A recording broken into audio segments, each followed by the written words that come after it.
What is the best World Snooker Championship win ever? The World Snooker Championship is again upon us and it got me thinking, what is the best World Snooker Championship win ever? To make this video, I had to review a fair amount of footage and data.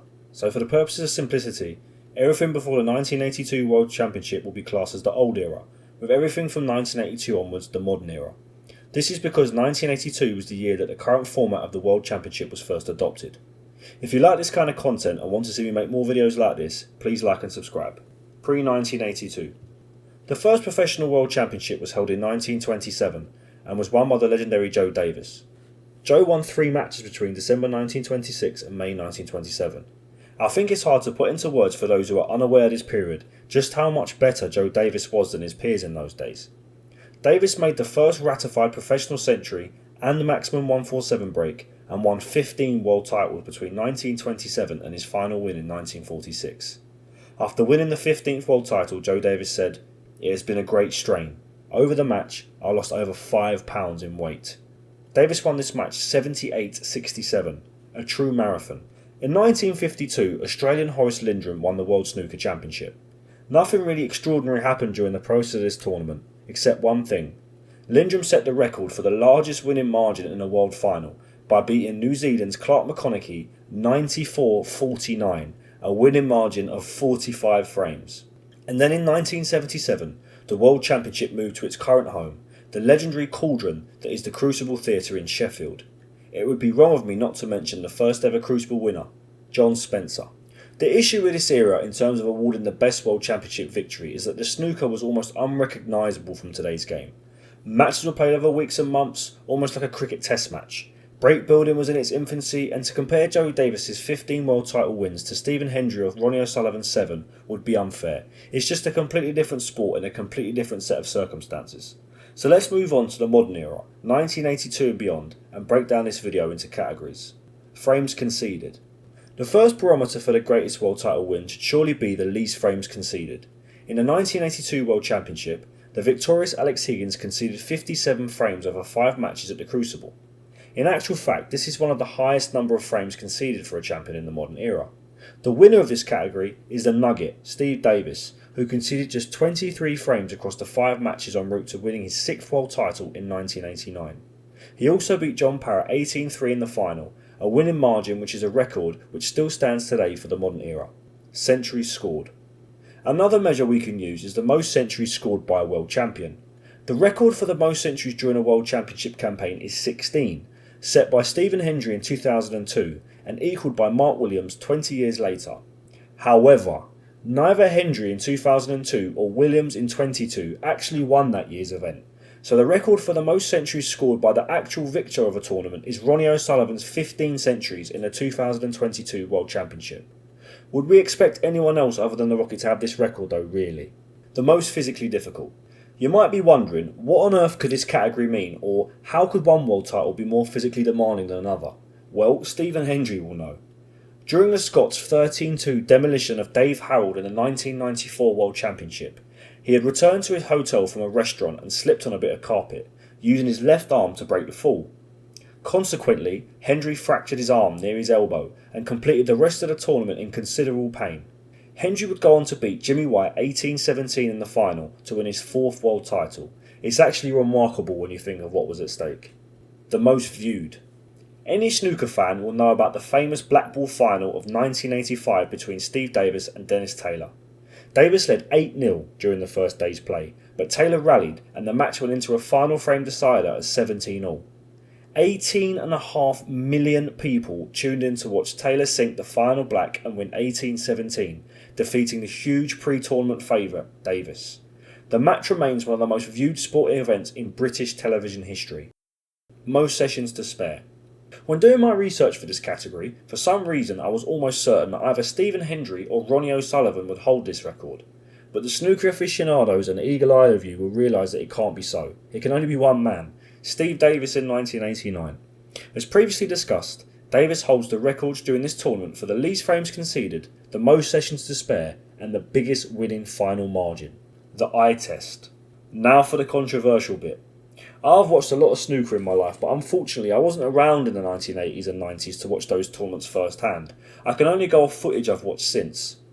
The 1982 World Championship win by Alex Higgins ranks well in the eye test, for the legendary break of 69 against Jimmy White in the semi-final, and for the scenes after the final ball was potted where Alex cried, "Give me my baby, give me my baby." Davis's much discussed 1989 win also passes the eye test for the margin of victory and the sheer dominance Davis had over his peers. 1999, Stephen Hendry's 7th title win, also holds these qualities, as the Scot broke the modern day record for the most world title wins set by Ray Reardon and Steve Davis. However, I have narrowed the winner of this category down to 3 tournaments: 2004 and 2013 wins by Ronnie O'Sullivan, and Judd Trump's win in 2019. 2004 for me is the most stylish in terms of the eye test. The Alice band wielding, long-haired Ronnie O'Sullivan demolished the king of the Crucible, Stephen Hendry, 17-4 in the semi-final, with 13 breaks over 50 in one of the most one-sided Crucible matches ever. He then coasted to victory in the final 18-8 and threw a set of false teeth into the crowd. It was style personified, I'm telling you. 2013 is probably the most unlikely of all the world title wins. Ronnie O'Sullivan the year before won his 4th world title, playing supreme snooker in what the great man himself has categorised as his best world title win. However, 2013 for me is the one that stands out. After 12 months of working on a pig farm and by his own admission plodding about, and only one competitive match, Ronnie returned to the Crucible, divided and ruled. Controversial? Definitely. Brilliant? Absolutely. Then we move on to the final of the 3, the 2019 win by Judd Trump. It seemed to take forever for Judd to win a world title, but in 2019 he was imperious. The Bristolian combined his naughty snooker with strong tactical and pragmatic play in one of the most comprehensive performances in Sheffield I can remember, with Steve Davis saying, "The standard in that final may have been the greatest we have ever seen, and Judd Trump was at the heart of it." Trump also made a record 7 century breaks in that final. Most frames conceded.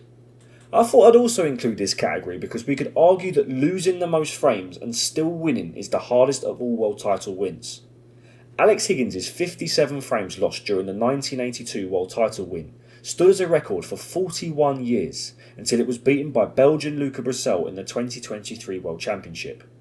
This title was full of mad moments. Luca trailed reigning world champion Ronnie O'Sullivan 10-6 in the quarterfinals before Luca won 7 frames in a row in 75 minutes to defeat O'Sullivan. Luca then trailed 14-5 against Si Jiahui in the semi-finals and looked down and out, but recovered to win 17-15 in one of the most dramatic matches in Crucible history.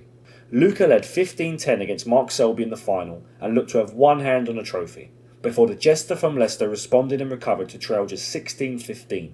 Luca held his own though and became only the 4th non-UK player to win the World Championship, and in doing so lost 60 frames, a record. I'm out of breath even just thinking about it. What I love about snooker is that it is really difficult to not only compare eras, but to compare one tournament from the next because of the differing quantities in play.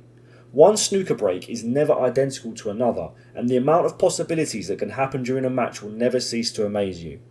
As one of my favourite commentators, John Virgo, often says, the things that can happen on a snooker table, it's only 12 foot by 6. So to declare one World Championship win the best is almost impossible. However, I'm going to stick my neck out again and narrow it down. The 1989 win for me by Steve Davis is without doubt the most comprehensive. I don't think anyone will beat the record of only 23 frames conceded, and the margin of victory in that final Davis set by winning 18-3, I don't think will ever be beaten. However, I've watched a lot of footage from that tournament and studied the stats, and I don't think anyone could argue that the quality of that field was at its highest. So for me, I've had to narrow it down to 2 tournaments: the 2019 win by Judd Trump and a 2022 win by Ronnie O'Sullivan. Judd's style of play, attacking snooker and relentless scoring in 2019 I really believe was the Englishman at his absolute peak. John Higgins was brilliant in that final and had 4 century breaks of his own, including an excellent maximum attempt, but could only win 9 frames. Trump's 7 centuries in that final broke Ronnie O'Sullivan's previous record of 6, and I don't see that record of 7 being beaten anytime soon unless Judd himself or Ronnie reach their peak form in the next few years. In 2022, Ronnie O'Sullivan had to defeat John Higgins in the semi-finals and Judd Trump in the final, 2 of the best players of all time, to win a record equaling 7th world crown. In doing so, Ronnie scored a record 15 centuries for a world champion, and despite not staying clear of controversy during the tournament as the documentary The Edge of Everything depicts, The sheer pressure that O'Sullivan was under and still able to produce some of the best match snooker ever seen illustrates the quality of the man. I hope you've enjoyed this video and I'd like to know your views. Do you agree with me or do you think there's another world title win that is the best? Let me know below in the comments.